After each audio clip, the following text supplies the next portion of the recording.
რეჟიმის მთავარი სამიზნე ახლა ეს ახალგაზრდა მსახიობები არიან, ვისაც არც ჯარიმები და არც მუქარები აშინებს. მას შემდეგ, რაც თეატრალური უნივერსიტეტის ადმინისტრაციამ სტუდენტების პროტესტი მუქარებით ვერ გააჩერა, პოლიცია სამჯერ გამოიძახა. ივანიშვილის პოლიციამ ახალგაზრდა მსახიობები ჯერ დააჯარიმა, შემდეგ კი ციხეში ჩასმით დაემუქრა. გვაიძულეს რომ დაგვეტოვებინა ის სივრცე, საიდანაც ვაჟღერებდით ჩვენ ხმას. მაგრამ ვთვლი რომ აქედან გამომდინარე არაფერი არ იცვლება.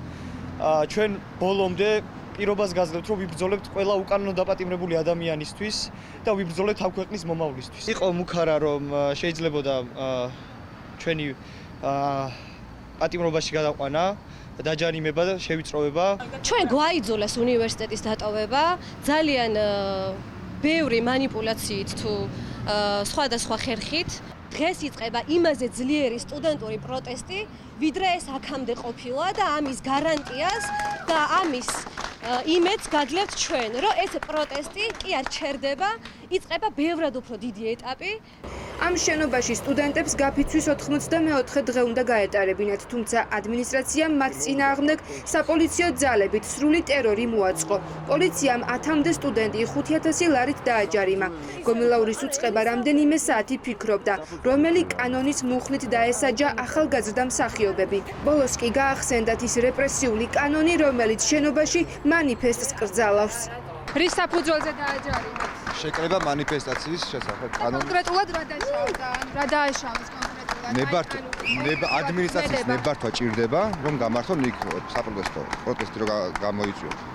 და არ აქვს ნებართვა. 1000 ლარიანი ჯარიმა დაგვიწერეს ყველას, ვინც შეგნით ვიყავით. ადმინისტრაციამ გამოიძახა პოლიცია და ვითხრეს, რომ არ აქვთ ჩვენ არ გვაქვს წერილობითი თანხმობა.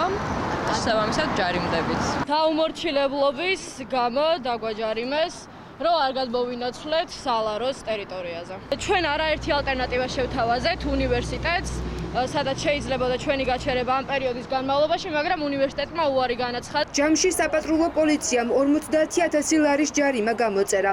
ამ თანხის ბიუჯეტში გადახდას ახალგაზრდა მსახიობები არ აპირებენ. ყველა ჯარიმა გასაჩივრდება. სტუდენტების უფლებადამცველი პირდაპირ ამბობს, რომ დღეს უნივერსიტეტის ადმინისტრაცია საკუთარ სტუდენტებს თავს დაესხა. დღეს ჩვენ ვნახეთ უნივერსიტეტის მხრიდან სტუდენტებზე თავდასხმა. მე არ შევა სამართლებრივ საფუძვლებში ერთადერთი იმას ვიტყვი, რომ ის კანონი, რომლითაც მოქმედებდნენ, გასაჩივრებული იქნება ჩემს მიერ საკონსტიტუციო სასამართლოში. გამოწერეს ჯარიმები და სულ რაღაც ჯამში შეგროვდა 50000 ლარის. სტუდენტების დაჯარიმებაზე გვაქვს საუბარი და ძალიან ცუდია რომ ამის მომსწრეები ვართ დღეს. დაიწყო უკვე რამაც აბსურდული მოგონილი კანონის ამოქმედება, რომელიც მხოლოდ მათ თავზე არის მორგებული და უნივერსიტეტის ადმინისტრაციაც თუ რექტორებიც თუ დეკანებიც ხელს უწყობენ ამ ყველაფერს, იმიტომ რომ გამოჩნდა რომ არ არიან ისინი არც სოლიდარულები, არც ზრუნავენ ამ ბავშვებზე. მსახიობები, ვინც დღეს სტუდენტებს სოლიდარობა გამოუცხადა, ამბობენ, რომ ეს დიქტატურის ნათელი მაგალითია. როცა რეჟიმი ცდილობს პროტესტის ხმა ჩაახშოს და არ ისმოდეს თავისუფალი ადამიანების სიტყვა. ერთი პროტესტის კერის ჩაქრობას მოჰყვება უამრავი კერის გაჩენა. ამბობენ მსახიობები და მასშტაბურ პროტესტს აანონსებენ.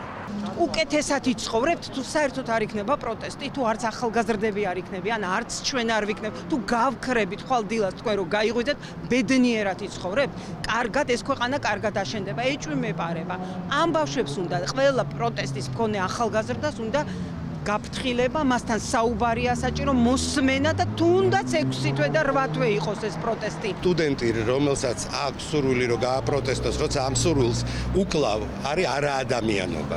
აი ეს ვიცი ზუსტად და ერთი შეხედვით ერთი კერის ჩაქრობას, რაღაც მეორე კერის გაღვივება მოყვება აუცილებლად. როგორ შეიძლება იმ ადამიანებს, ვისი პირდაპირ პასუხისმგებლობაც არის, ამ ადამიანების დაცვა, ეხლა ისხდნენ და პულტით ხელში აკვირდებოდნენ აი ამ პროცესებს, გამაგებინეთ.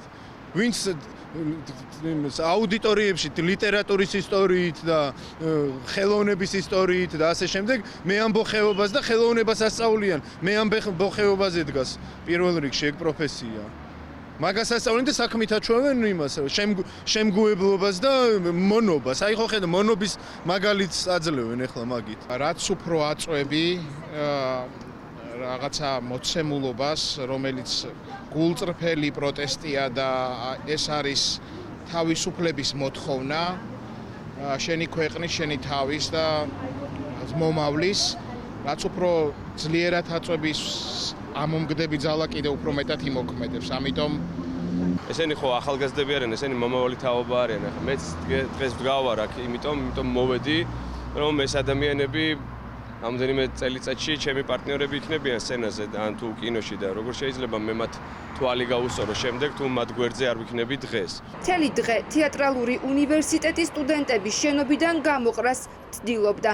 პოლიციის გამოძახებამდე დილიდან შენობაში რწყილების საწინააღმდეგო სადენზინფექციო სამუშაოები დაიწყეს. სტუდენტებს კი გარეთ გასვლა მოსთხოვეს. გაფიცული სტუდენტები ამბობენ, რომ ეს ყველაფერი მათი პროტესტის ჩასახშობად გამოიგონეს.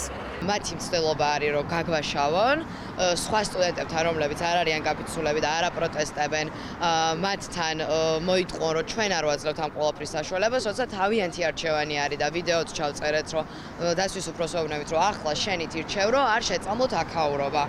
ჩვენ გაძლევთ საშუალებას და გეუბნებით, რომ ჩავალთ და გავუძლებთ ამ ყველაფერს. მაგრამ ნუ არ უნდათ, რომ რწყილებთან ერთად ჩვენს გაგვაყოლონ და ჩვენ ვერ გაგვაყოლებენ რწყილებს.